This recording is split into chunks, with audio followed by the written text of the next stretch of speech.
O, ang susi. Pakita mo, may neutral light. Okay, baba tayo. Dito. High tension wire ha. Tinanggal ko yung spark plug ka para makakita nyo yung kuryente. Pahin natin. Round out. Yung kuryente. Ito sa kabila.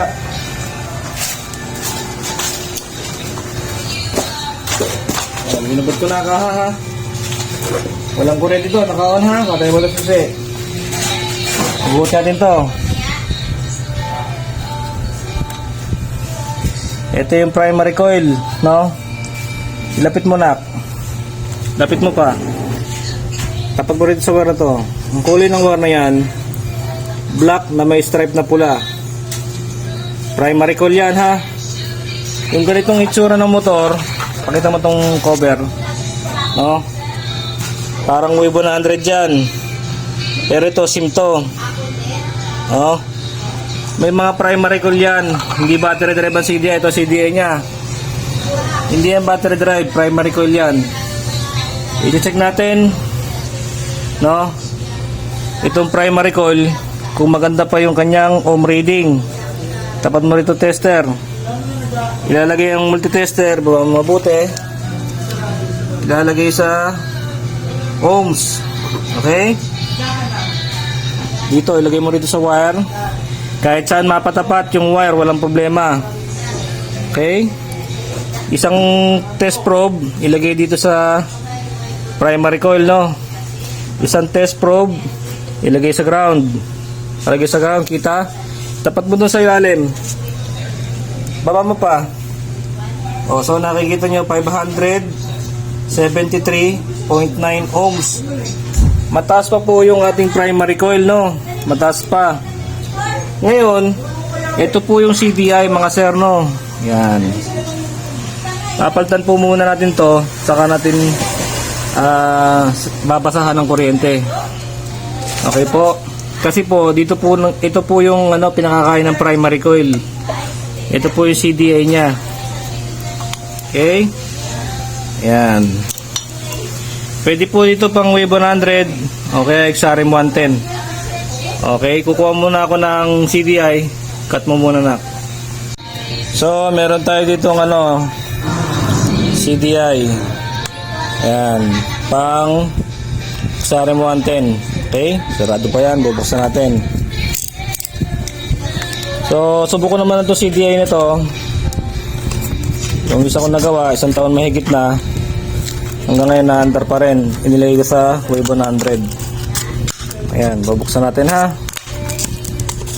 Tagal na kasing stock nito eh. Okay. Kung magmamasdan nyo, no? Ito po yung lumang CDI. Lapit mo. Parehas po sila ng pins. 5 pins lang po yan, mga sir, no? Ayan. Okay. Buka dito yung palit. Itong bago CDI. Kabit lang natin, no? Tapos kakabit natin dito doon.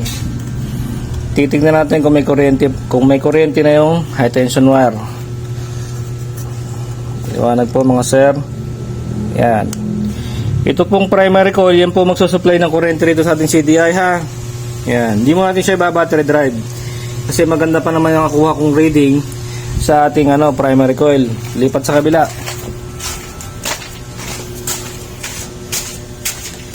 Oh. Yun uli susi. Neutral light. Baba doon. Titingnan natin kung aandar na si Pogi, no? Yan. Sipain natin. Kita nyo mga guys, napakalakas po ng kuryente. Umanda na nga po yung motor eh. Ari ko, masakit.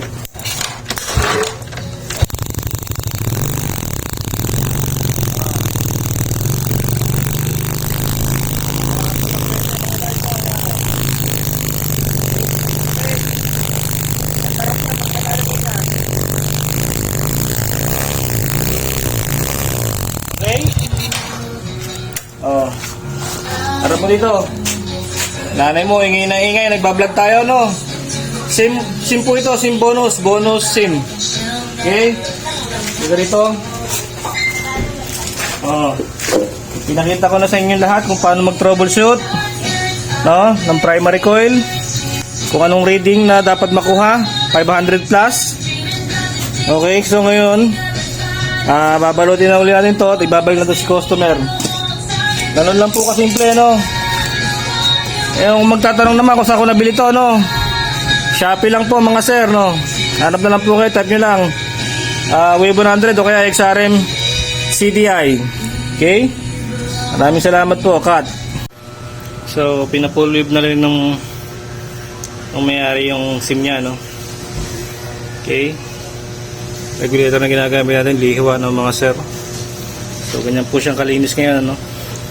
Hilton na rin plaza relay para bali kasi yung yung kabit. Ito na yung CDI natin, AC CDI pinalit, no. Tapos napandar ko na rin to ng ng 5 minutes. Try ko kung mag-charge yung baterya. Hirap na hirap kasi kung manina umandar. Push-start natin mga sir, no. Ayan. So meron siyang voltmeter dito. Tignan nyo yung voltage drop, no? 12.8. Start natin mga sir. Ayan, ito. Grabe. 14.1. Idle po tayo mga sir, no? Ngayon wala pang headlight dito. Dito ko mawawala rin ang headlight. Okay, dito nga kami tutusin, kapag natin mamaya. Update ko kayo mamaya. Napagta ko na rin ito ng LED taillight. Wala pa supply yan. Ang supply niyan manggagaling dito sa harapan. Okay po, stop valve pa, oh. Napagta ko na ulit mamaya. Cut. Time check 1:35 ng tanghali, ang hapon. So napalitan na natin, no, LED headlight, brand Philips. Tagal ko na ginagamit yan. Okay, natin natin plaza relay, CDI na sira na. Tapos yung taillight nya, yan, palitan natin ng LED. Okay, lahat ng pinagpalitan nandito sa ilalim ng U-box. Start na natin si SIM. On natin susi. Start natin mga sir. Pinas ko ng konti yung minor, namatay eh. Edit po tayo 14.3 mga sir, no.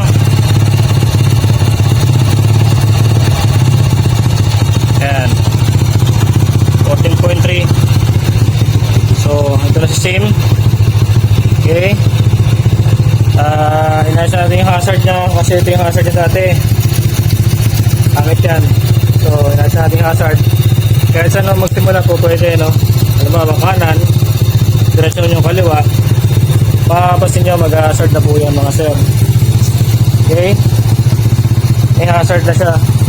Sa relay lang at saka switch, matik po may hazard na, no. Okay po, meron tayong headlight at saka panel.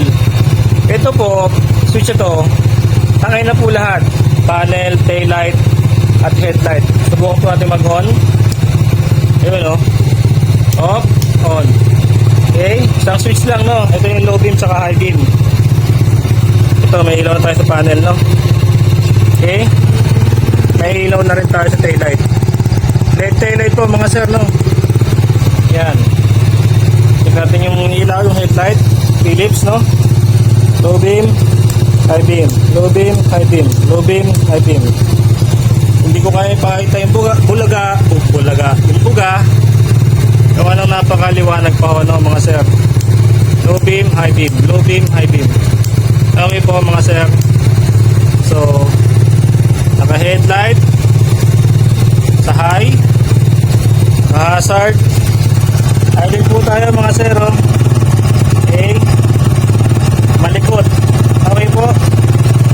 So hindi po talo, no? Hindi po siya nabagsak ng 11 volts. So goods na po itong motor, ready for pickup po, no. SIM 100 po, no. 110 o naman. Pagpatay ng hazard, pinutin lang. Okay, pasay na yun. Okay, so may maliit lang akong sasabihin sa inyo, no? So, bakit po dito sa motor na to? Kasi kagaya ng isang araw, yung smash, no? Pag nag-headlight, tas nag-hazard, nagkukurap. Ang napansin ko po dito sa SIM na ito, ang kakapal po ng wiring harness. Oh, makapal po talaga. Hindi po kagaya nung huli kong ginawang motor, manipis po. Kaya kung napansin nyo nung nag-hazard, nagagawa yung headlight, yun na po siguro ang reason. So may sagot po tayo doon. Kailangan po talagang lagyan ng relay yung headlight. Ihiwalay natin yung supply ng headlight para hindi siya kasama ng supply ng harness. Yun lang po nakikita kong aberya, no? Kadalasan po kasi pagka nag-hazard yung headlight, nakurap. So ito po, napakakapal po ng harness ito. Wala po tong relay mga sir, no? Hindi po ako naglagay ng relay dito. Silipin niyo po. Ayan, no? Wala po kayong makikitang relay. Kadalasan dito ako naglalagay ng relay. Malinis na malinis po yung muka. Wala na akong bahid dyan. Okay? So, papaalam na ako sa inyo, no? Maraming salamat po sa lahat ng nagtitiwala kay San Pedro Pulweber. Ride safe sa lahat. God bless po. Salamat po. Thank you po.